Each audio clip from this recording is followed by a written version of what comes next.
তার কোনো বই ছিল না, ছিল না কোনো স্কুল, তবুও তিনি বদলে দিয়েছেন দর্শন চিন্তার মূল। তিনি ছিলেন প্রশ্নের রাজা, একজন অদ্ভুত শিক্ষক, যিনি মানুষকে রাস্তায় দাঁড় করিয়ে শিখিয়েছেন কিভাবে ভাবতে হয়। The one we are talking about is none other than the great philosopher Socrates. আজ আমরা জানব এই মহাপুরুষের জীবন, শিক্ষা এবং সেই রহস্যময় মৃত্যুর কাহিনী। সক্রেটিস জন্মগ্রহণ করেন খ্রিস্টপূর্ব 470 সালের দিকে এথেন্স শহরে। তার পিতা ছিলেন একজন ভাস্কর আর মাতা ছিলেন ধাত্রী। শৈশব থেকেই সক্রেটিস ছিলেন সাধারণ চেহারার। আকৃতি ছিল ছোটোখাটো, মোটা ছিল নাক, কিন্তু চোখে ছিল গভীরতার ছাপ। তিনি কোনো স্কুলে যাননি, নেননি কোনো একাডেমিক শিক্ষা, কিন্তু নিজেই হয়ে উঠেছিলেন জ্ঞানের স্কুল, কলেজ, এমনকি বিশ্ববিদ্যালয়। সক্রেটিস বিশ্বাস করতেন আমি কিছুই জানি না, আর এটাকেই তিনি জ্ঞানের সূচনা হিসেবে ধরেছেন এবং এই জানি নাকে অনেক কিছু জানিতে রূপান্তরিত করেছেন শেষমেশ। তবে তার পথ যে মসৃণ ছিল না এটা কিন্তু বোঝা যায়, কারণ তিনি ঘুরে বেরিয়েছেন এথেন্সের রাস্তা থেকে বাজারে। প্রশ্ন করতেন সততা কি, ন্যায় কি, ভালো মানুষ কে। আমরা এখন জানি প্রশ্ন করতে শেখা হচ্ছে জ্ঞানের প্রথম পদক্ষেপ। তিনি এই পদক্ষেপের মাধ্যমেই মানুষকে ভাবতে বাধ্য করতেন, কারণ তিনি প্রশ্নের উত্তর দিতেন না। আর এই পদ্ধতিই পরবর্তী সময়ে সক্রেটিক মেথড বা সক্রেটিসের পদ্ধতি নামে পরিচিতি পায়। তার সবচেয়ে বিখ্যাত শিষ্য ছিলেন প্লেটো, যিনি পরবর্তী সময়ে সক্রেটিসের চিন্তাধারার লিখিত রূপ দান করেন।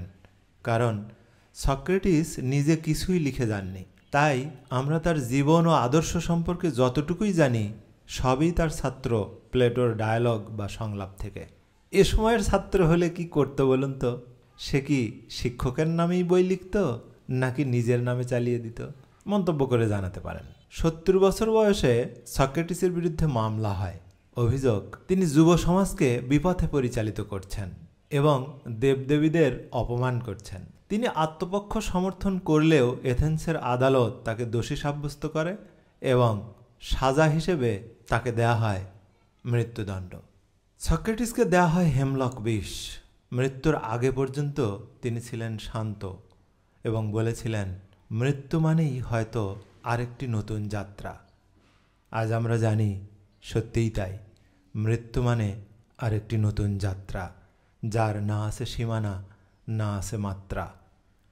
আর এই নতুন যাত্রার শুরুতেও তিনি এমন একটি কাজ করে যান যা শুনলে আপনি অবাক না হয়ে পারবেন না। হেমলক পান করে তিনি নিজেই একটি চাদর দিয়ে নিজের শরীর ও মুখ ঢেকে দেন। কিছুক্ষণ পর সবাইকে অবাক করে দিয়ে তিনি চাদর সরিয়ে ক্রিটোকে বলেন, ক্রিটো, আমরা অ্যাসক্লেপিয়াসের কাছে একটি মুরগির ঋণে রয়েছি, দয়া করে শোধ করে দিও। এই বলে আবার নিজের মুখ চাদর দিয়ে ঢেকে দেন। তারপর যখন ক্রিটো চাদর সরালেন তখন দেখলেন তিনি আর নেই। ভাবতে পারেন কতটা সৎ হলে একজন মানুষ মৃত্যুকে হাতের মুঠোয় রেখে কোনো এক সময়ের ঋণের কথা মনে করে বলতে পারেন। তারপরও কথা থেকে যায়। আপনার কি কখনো মনে হয়নি তিনি এত বড় একজন জ্ঞানী ব্যক্তি ছিলেন, অথচ কেন তিনি নিজে একটা বইও লিখে যাননি? নাকি সক্রেটিস প্লেটোর লেখা একটি চরিত্র মাত্র? কিছু প্রশ্নই থেকে যায়, উত্তর নাহি মেলে হায়। তবুও তৃষ্ণার্ত মন উত্তর খুঁজে বেড়ায়।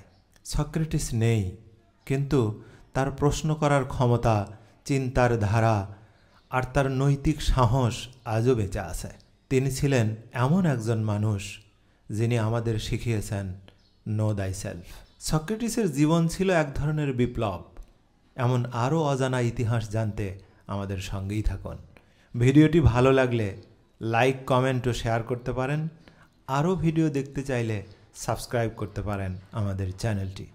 ধন্যবাদ।